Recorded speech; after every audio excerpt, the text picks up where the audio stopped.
नमस्कार, स्वागत है आप सभी का डीडी न्यूज के इस खास बुलेटिन एक्सप्रेस 100 में, जहां हम आपके लिए लेकर आते हैं राजनीति, देश, दुनिया, खेल और व्यापार जगत की सभी बड़ी खबरों को एक्सप्रेस यानी कि फटाफट अंदाज में। आपके साथ मैं हूं संध्या शर्मा। तो देखिए खबरें तेज रफ्तार से। लोकसभा में विपक्ष का हंगामा आज भी जारी रहा। हंगामे के चलते कार्यवाही बाधित रही और प्रश्नकाल एक बार फिर नहीं चल सका। विपक्ष के रवैये पर लोकसभा अध्यक्ष ने नाराजगी जताई और कहा कि लोकतंत्र में संवाद सबसे अहम है और विपक्ष ऐसा नहीं होने दे रहा। इससे पहले लोकसभा अध्यक्ष ओम बिरला ने कहा कि 9 अगस्त को भारत छोड़ो आंदोलन की 84वीं वर्षगांठ है। वर्ष 1942 में इसी दिन राष्ट्रपिता महात्मा गांधी जी ने देशवासियों को करो या मरो का मंत्र दिया था। भारत छोड़ो आंदोलन भारत के लोगों की एकता, अदम्य साहस और अन्याय के विरुद्ध सत्य एवं अहिंसा पर आधारित संघर्ष का अमर प्रतीक है। राज्यसभा में भी विपक्ष का हंगामा जारी रहा, जिसके चलते सदन की कार्यवाही बाधित हुई। विपक्ष ने गृह मंत्री की सदन में उपस्थिति को लेकर हंगामा किया।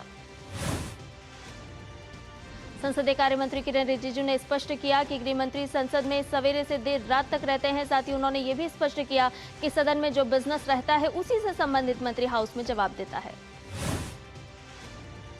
विपक्ष के हंगामे के चलते राज्यसभा में आज भी खास कामकाज नहीं हो पाया और सदन की कार्यवाही सोमवार तक के लिए स्थगित कर दी गई।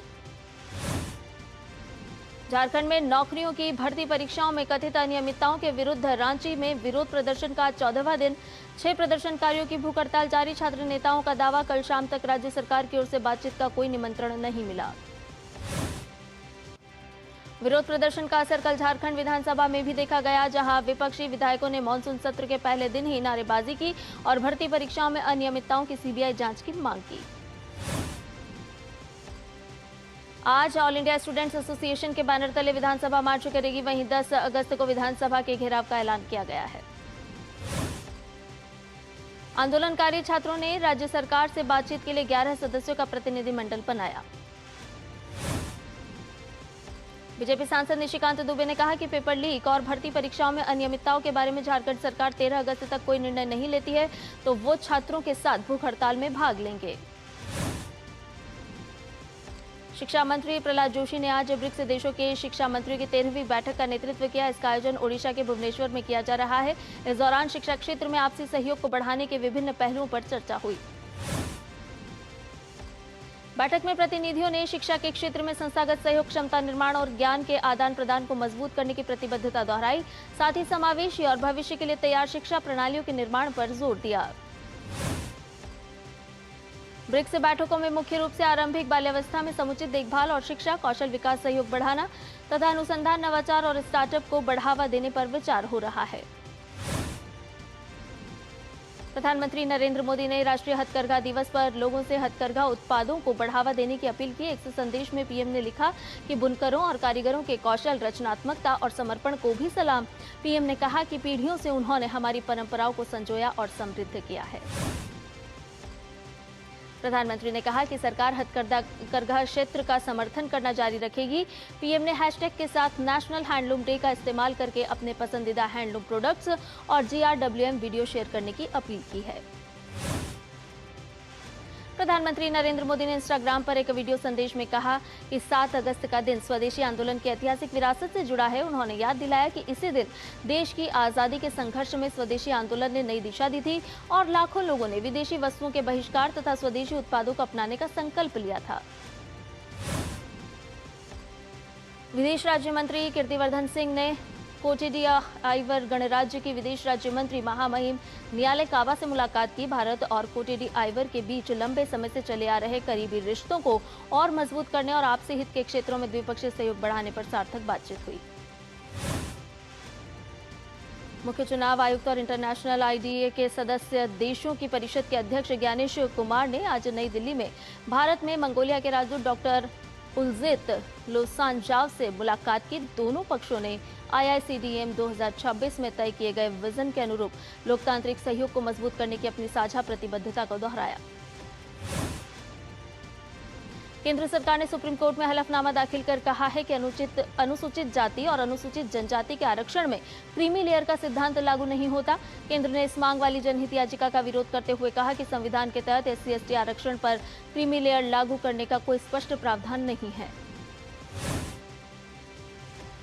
सरकार ने सुप्रीम कोर्ट को बताया कि क्रीमी लेयर की अवधारणा मुख्य रूप से ओबीसी एससीबीसी आरक्षण से जुड़ी है। केंद्र ने कहा कि आरक्षण नीति में बदलाव से पहले व्यापक सामाजिक आर्थिक अध्ययन जरूरी है।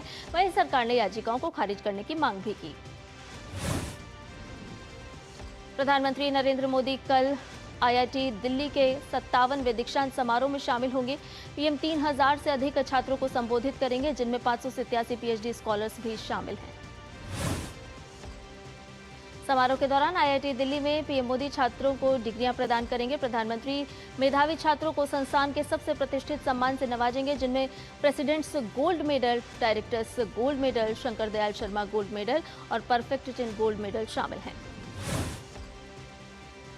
पीएम मोदी आईआईटी दिल्ली के सोनीपत कैंपस में स्थापित एआई संचालित हाई परफॉर्मेंस सुपर कंप्यूटिंग सुविधा परम प्रज्ञा का भी उद्घाटन करेंगे। उम्मीद है कि अत्याधुनिक सुविधा AI, data science, advance computing और इंटरडिसिप्लिनरी रिसर्च के क्षेत्रों में संस्थान की क्षमताओं को आगे बढ़ाएगी। ओडिशा सरकार दिल्ली में ओडिशा फूड प्रो 2026 का आयोजन कर रही है। इसका मकसद फूड प्रोसेसिंग सेक्टर में राज्य के निवेश के मौकों को दिखाना और इंडस्ट्री लीडर्स व निवेशकों के साथ जुड़ाव को मजबूत करना है। कार्यक्रम में मुख्यमंत्री मोहन चरण मांझी के साथ साथ सरकार के वरिष्ठ अधिकारी, इंडस्ट्री एसोसिएशन और इंडस्ट्री के प्रमुख प्रतिनिधि भी शामिल हो रहे हैं। बॉम्बे हाईकोर्ट की गोवा पीठ ने वर्ष 2013 के यौन उत्पीड़न मामले में पूर्व तहलका संपादक तरुण तेजपाल को अपनी सहयोगी से रेप का दोषी ठहराते हुए 10 साल की जेल की सजा सुनाई है। अदालत ने 2 सप्ताह के अंदर सरेंडर करने के निर्देश दिए हैं। हाईकोर्ट की गोवा बेंच के जस्टिस नीला गोखले और जस्टिस अमित जमसंटेकर की बेंच ने ये सजा सुनाई है। पूर्व जूनियर सहयोगी के यौन उत्पीड़न के आरोपों से जुड़े मामले में ट्रायल कोर्ट द्वारा बरी किए जाने के बाद गोवा सरकार ने इस फैसले को चुनौती दी थी। तरुण तेजपाल के खिलाफ आए फैसले को गोवा के मुख्यमंत्री प्रमोद सावंत ने भी सच और न्याय की जीत बताया है। जस्टिस यशवंत वर्मा के सरकारी आवास पर जले हुए नोट मिलने के मामले में एफआईआर दर्ज कर जांच करने की मांग को लेकर दायर याचिका को सुप्रीम कोर्ट ने खारिज किया। सुप्रीम कोर्ट ने कहा कि यह याचिका सस्ती लोकप्रियता के लिए दाखिल की गई है। यूपी में युवाओं के समग्र विकास की निगरानी के लिए विशेषज्ञों का स्वतंत्र आयोग बनेगा। सीएम योगी आदित्यनाथ ने कहा कि युवा नीति तैयार करने से पहले प्रदेश के 16 से 35 वर्ष आयु वर्ग के युवाओं की अपेक्षाओं, आकांक्षाओं और आवश्यकताओं को समझा जाए। यूपी के मुख्यमंत्री ने सरदार वल्लभ भाई Patel industrial and employment zone की स्थापना शीघ्र शुरू करने, मुख्यमंत्री अभ्युदय कोचिंग योजना का विस्तार विश्वविद्यालयों तक करने और खेल इंफ्रा और आधुनिक पुस्तकालयों के विकास में तेजी लाने के निर्देश भी दिए। दही हांडी उत्सव को देखते हुए महाराष्ट्र सरकार ने लगभग 1,60,000 गोविंदाओं यानी उत्सव में भाग लेने वाले प्रतिभागियों के लिए एक व्यापक बीमा योजना की घोषणा की है। दुर्घटना में मौत या पूरी तरह से और हमेशा के लिए विकलांग होने की स्थिति में 10 लाख रुपए की राशि दी जाएगी। दुर्घटना के कारण अस्पताल में भर्ती होने के खर्च के लिए 1 लाख रुपए तक का प्रावधान किया गया है। तमिलनाडु के मुख्यमंत्री सी जोसेफ विजय ने कावेरी जल विवाद पर पहली बार खुलकर बयान देते हुए कहा कि कर्नाटक के साथ बातचीत का प्रस्ताव उन्होंने स्वयं रखा था, क्योंकि उन्हें सकारात्मक समाधान की कुछ उम्मीद दिखी थी। उन्होंने स्पष्ट किया कि इस मुद्दे पर सस्ती राजनीति करना उनका उद्देश्य नहीं है। विधानसभा में सीएम विजय ने दोहराया कि उनकी सरकार का आधिकारिक रुख अब भी कानूनी प्रक्रिया पर कायम है और इसमें कोई बदलाव नहीं हुआ है। उन्होंने कहा कि इसके बावजूद समाधान की संभावनाओं को देखते हुए उन्होंने बेंगलुरु जाकर कर्नाटक सरकार के साथ वार्ता की पहल करने का फैसला किया, ताकि लंबे समय से चले आ रहे विवाद का सकारात्मक समाधान तलाशा जा सके। हिमाचल प्रदेश में मानसून एक बार फिर सक्रिय है। मौसम विज्ञान केंद्र शिमला ने प्रदेश में 12 अगस्त तक भारी बारिश का अलर्ट जारी किया है। आज बिलासपुर और कांगड़ा जिलों में तेज बारिश को लेकर येलो अलर्ट जारी। आने वाले दिनों में कांगड़ा, सिरमौर, मंडी, कुल्लू, शिमला, सोलन और किन्नौर जिलों में भी भारी बारिश की संभावना। लगातार बारिश से कई इलाकों में जलभराव और भूस्खलन का खतरा बढ़ा। असम में बाढ़ की स्थिति लगातार गंभीर बने हुए है। बाढ़ से मरने वालों की संख्या बढ़कर 97 हो चुकी है। वहीं 15 जिलों में प्रभावित लोगों की संख्या बढ़कर 1,68,000 से ज्यादा हुई। असम के प्रभावित जिलों में 133 राहत शिविर और राहत सामग्री वितरण केंद्र संचालित किए जा रहे हैं। यहां करीब 45,000 से ज्यादा विस्थापित लोगों को सहायता उपलब्ध कराई जा रही है। मौसम विज्ञान विभाग ने चेतावनी दी है कि आज उत्तरी केरलम में बहुत भारी बारिश हो सकती है। पहाड़ी और भूस्खलन वाले इलाकों में रहने वाले लोगों को सतर्क रहने की सलाह है। तटीय इलाकों में समुद्र में ऊंची लहरों का खतरा भी बना हुआ है। तिरुवनंतपुरम, कोल्लम और अलपुझा के तटों पर 1.2 से 1.4 मीटर तक ऊंची लहरें उठने का अनुमान है। मौसम विभाग ने मछुआरों को समुद्र में जाने के दौरान विशेष सावधानी बरतने की सलाह दी है। जम्मू कश्मीर के रामबन जिले में अमरनाथ यात्रा के 29वें जत्थे ने आज कड़ी सुरक्षा के बीच चंद्रकोट से होकर आगे की यात्रा शुरू की। जम्मू श्रीनगर नेशनल हाईवे पर सुरक्षा बलों की तैनाती और ट्रैफिक प्रबंधन के पुख्ता इंतजाम किए गए हैं। प्रशासन ने श्रद्धालुओं की सुरक्षित और सुचारू आवाजाही के लिए बहुस्तरीय सुरक्षा व्यवस्था लागू की है। सुरक्षा एजेंसियां और प्रशासन लगातार यात्रा मार्ग की निगरानी कर रहे हैं। हजारों श्रद्धालु पवित्र अमरनाथ गुफा में दर्शन के लिए पहुंच रहे हैं। महान कवि, साहित्यकार, दार्शनिक और नोबेल पुरस्कार विजेता गुरुदेव रविंद्रनाथ टैगोर की आज पुण्यतिथि है। उन्होंने राष्ट्रगान जन गण मन की रचना की। इस अवसर पर देश भर में उन्हें श्रद्धांजलि दी जा रही है। रविंद्रनाथ टैगोर ने साहित्य, संगीत और कला के क्षेत्र में अमिट योगदान दिया। उनकी कृति गीतांजलि के लिए उन्हें वर्ष 1913 में साहित्य का नोबेल पुरस्कार मिला और वो ये सम्मान पाने वाले पहले एशियाई बने। गृह मंत्री अमित शाह ने कवि गुरुदेव रविंद्रनाथ टैगोर जी की पुण्यतिथि पर उन्हें नमन किया। एक संदेश में उन्होंने लिखा कि गुरुदेव टैगोर जी ने अपनी लेखनी से भारत की आत्मा को स्वर दिया और स्वतंत्रता आंदोलन में नई चेतना का संचार किया। उनकी अमर कृति जनगण मन राष्ट्र की एकात्म चेतना और आत्मगौरव का प्रतीक है। भारत की हरित क्रांति के जनक डॉक्टर एम एस स्वामीनाथन की आज जयंती है। उन्होंने अपना जीवन भारत की खाद्य सुरक्षा से जुड़ी चुनौतियों को हल करने के लिए वैज्ञानिक ज्ञान का उपयोग करने में समर्पित किया था। रक्षा मंत्री राजनाथ सिंह ने डॉक्टर एम एस स्वामीनाथन की जयंती पर श्रद्धांजलि अर्पित की। रक्षा मंत्री ने सोशल मीडिया पोस्ट में लिखा, भारत की हरित क्रांति के जनक डॉक्टर एम एस स्वामीनाथन जी ने विदेशों में उपलब्ध अनेक आकर्षक अवसरों को ठुकराकर भारत और उसके किसानों की सेवा का मार्ग चुना। उनके दूरदर्शी नेतृत्व ने भारत को खाद्यान्न उत्पादन के क्षेत्र में आत्मनिर्भर राष्ट्र बनाने में महत्वपूर्ण भूमिका निभाई।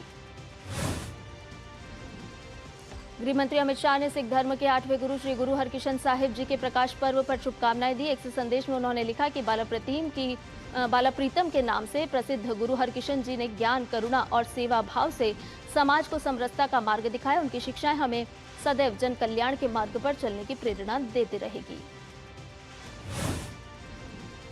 फिलहाल रुकने एक छोटे से ब्रेक के लिए जल्द हाजिर होंगे।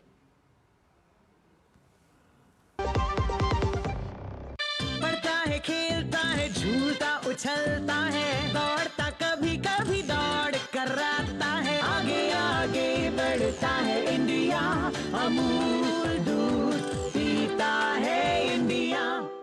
जब धरती चीर कर निकलता है लोहे का पत्थर और मिलता है मोंगिया के जोश से, फिर तपता है, पिघलता है और बनता है फौलाद। अब होता है सरिया सारी खूबियों के साथ। मोंगिया स्टील, मजबूत देश का मजबूत सरिया। यार कैसे ले पाएंगे घर? नहीं, आज गर्मी बहुत है ना? यस, बहुत ही ज्यादा। पापा, घर खरीदने की planning is not easy. Vinny, long term savings का बेस्ट प्लान बताना। LIC protection plus plan. LIC और सेविंग्स? यस, इसमें इंश्योरेंस और फंड्स दोनों में इन्वेस्ट करके गोल्स के हिसाब से सम अश्योर्ड एडजस्ट कर सकते हो। LIC protection plus plan, future insured, growth assured.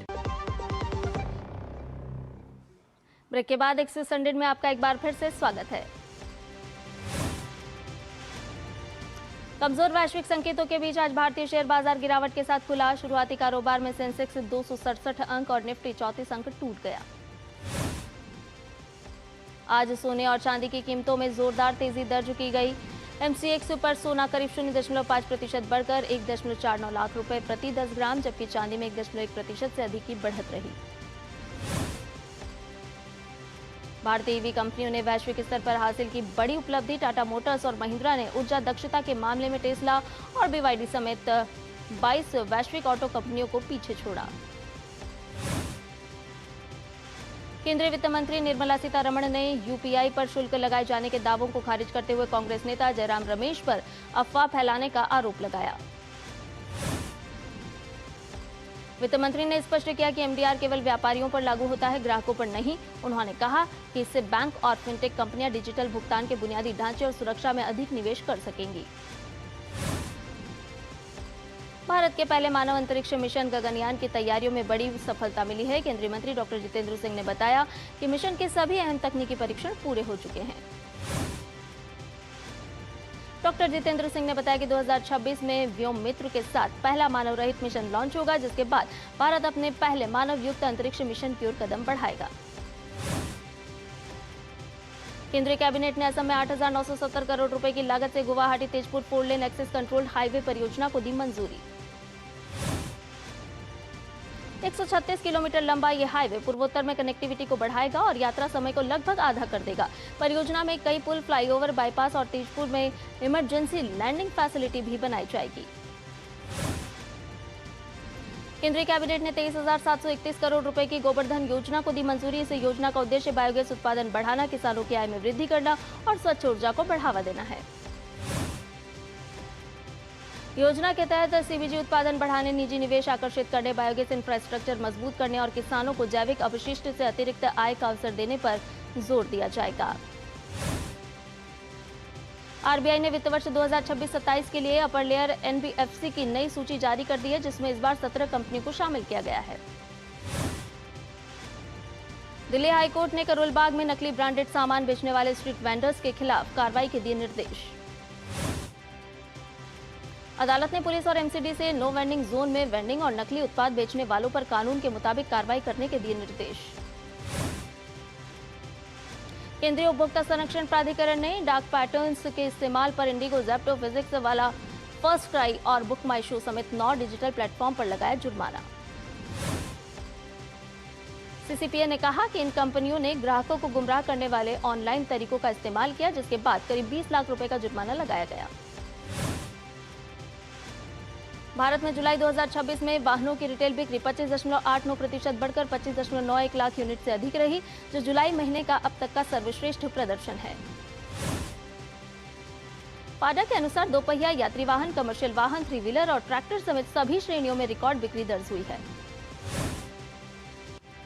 PhonePe ने अपने ऐप पर फिक्स डिपॉजिट डिस्ट्रीब्यूशन सेवा की लॉन्च। अब यूजर्स ऐप के जरिए विभिन्न बैंकों और एनबीएफसी की एफडी की तुलना कर सीधे कर सकेंगे निवेश। फोनपे ने शिवालिक स्मॉल फाइनेंस बैंक के साथ मिलकर 100 रुपए प्रतिदिन से शुरू होने वाली डेली आरडी सुविधा भी शुरू की। थाईलैंड के नोंथाबुरी स्थित एक स्कूल में एक छात्र ने अंधाधुंध गोलीबारी कर दी, जिसमें हमलावर समेत 7 लोगों की मौत हो गई और 15 अन्य लोग घायल हो गए। पुलिस के अनुसार गोलीबारी के बाद छात्र ने खुद को भी गोली मार ली। घटना के बाद स्कूल परिसर को खाली करा लिया गया और मामले की जांच अभी जारी है।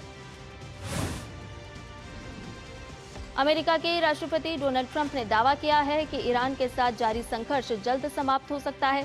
ट्रंप ने कहा कि ईरान लंबे समय तक युद्ध जारी रखने की स्थिति में नहीं है। ट्रंप ने आगे बताया कि अमेरिका रक्षा उत्पादन बढ़ाने के लिए नए हथियार निर्माण संयंत्र स्थापित कर रहा है, जिनमें पैट्रियट और टॉमहॉक मिसाइलों के प्लांट भी शामिल हैं। अर्जेंटीना के राष्ट्रपति जेवियर माइली और इक्वाडोर के राष्ट्रपति डैनियल नोबोआ ने सुरक्षा, साइबर सुरक्षा, प्रत्यर्पण और ऑटोमोबाइल क्षेत्र में कई समझौतों पर किए हस्ताक्षर। वहीं अर्जेंटीना के इक्वाडोर के आपराधिक संगठन चोन किलर्स को आतंकवादी संगठन घोषित किया गया। दोनों नेताओं ने संगठित अपराध और ड्रग तस्करी के खिलाफ सहयोग बढ़ाने पर भी सहमति जताई। मेक्सिको के गुरेरो राज्य के पूर्व गवर्नर एंजेल एगुइरे को 2014 में 43 छात्रों के लापता होने के चर्चित मामले में गिरफ्तार किया गया। उन पर सबूत मिटाने के आदेश देने और न्याय प्रक्रिया में बाधा डालने का आरोप है। अधिकारियों के मुताबिक ये कार्रवाई नए गवाहों के बयानों के आधार पर की गई। ये मामला मेक्सिको के सबसे बड़े मानवाधिकार मामलों में से एक माना जाता है। वेनेजुएला की अंतरिम सरकार ने 7 महीने बाद विपक्ष के साथ औपचारिक वार्ता की शुरू। दोनों पक्ष राहत कार्यों, लोकतांत्रिक सुधारों, राजनीतिक अधिकारों और भविष्य में चुनाव कराने जैसे मुद्दों पर चर्चा हुई। न्यू मैक्सिको की एक अदालत ने मेटा को राज्य के मानसिक स्वास्थ्य फंड में $567 मिलियन जमा करने के दिए आदेश। अदालत का ये फैसला जूरी द्वारा कंपनी पर लगाए गए $375 मिलियन के जुर्माने के बाद आया है। अदालत के अनुसार इस फंड का उपयोग मेटा के सोशल मीडिया प्लेटफॉर्म इस्तेमाल करने वाले किशोरों के मानसिक स्वास्थ्य से जुड़ी समस्याओं के समाधान के लिए किया जाएगा। सीरिया की राजधानी दमिश्क के बाहरी इलाके जारामाना में एक मिनी बस टैक्सी में हुए विस्फोट में 2 लोगों की मौत हो गई और 13 अन्य लोग घायल हो गए। स्वास्थ्य मंत्रालय के अनुसार सभी घायलों को इलाज के लिए अस्पताल में भर्ती कराया गया है। शुरुआती जांच में वाहन में लगाए गए इम्प्रोवाइज्ड एक्सप्लोजिव डिवाइस के कारण हुआ। अर्जेंटीना की राजधानी में भूमि और संपत्ति से जुड़े विवादित सुधारों के विरोध में हजारों लोग सड़कों पर उतरे। प्रदर्शनकारियों ने कांग्रेस भवन तक मार्च कर सरकार के फैसले का विरोध किया।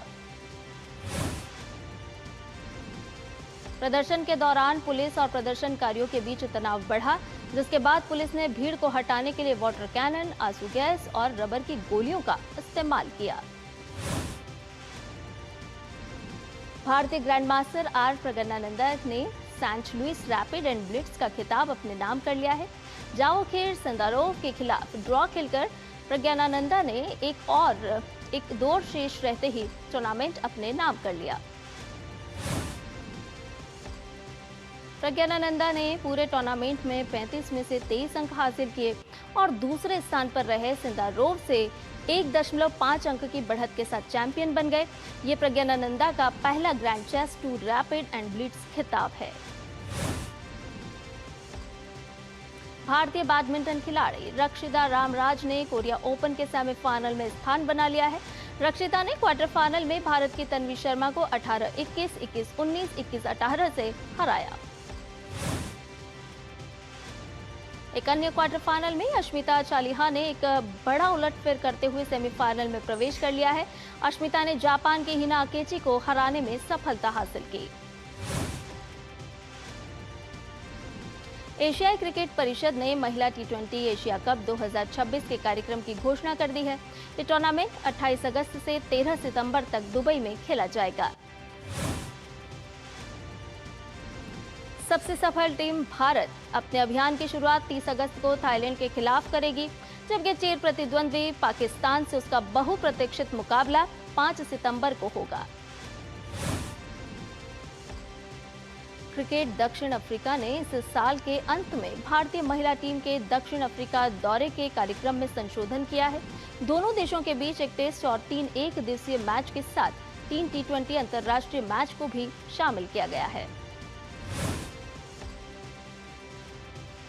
एकमात्र टेस्ट मैच 9 से 12 दिसंबर तक खेला जाएगा। इसके बाद 16 से 22 दिसंबर के बीच 3 मैच की एक दिवसीय श्रृंखला आयोजित होगी। इंग्लैंड के तेज गेंदबाज जॉन टर्नर ने महज 25 साल की उम्र में पेशेवर क्रिकेट के सभी प्रारूपों से संन्यास लेने का ऐलान कर दिया है। लगातार चोटों और स्ट्रेस फ्रैक्चर से जूझने के बाद उन्होंने एक कठिन फैसला लिया।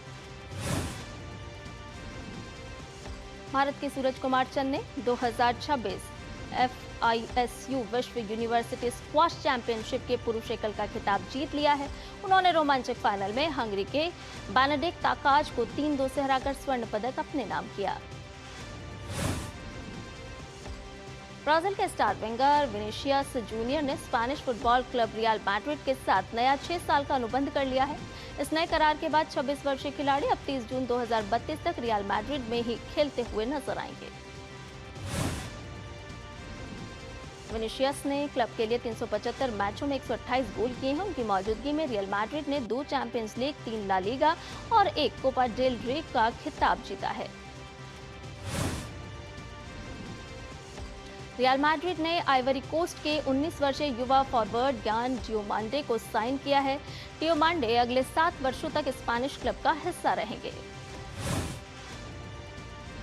पोलैंड के स्टार टेनिस खिलाड़ी इगा श्वांतेक ने कनाडा ओपन में शानदार प्रदर्शन करते हुए महिला एकल के चौथे दौर में जगह बना ली है। इगा श्वांतेक ने तीसरे दौर में स्विट्जरलैंड की विक्टोरिया गोलुबीच को एक तरफा मुकाबले में 6-2, 6-1 से हराया। कनाडा ओपन में तीसरी वरीयता प्राप्त अमेरिका की जेसिका पेगुला की जीत का सिलसिला जारी है।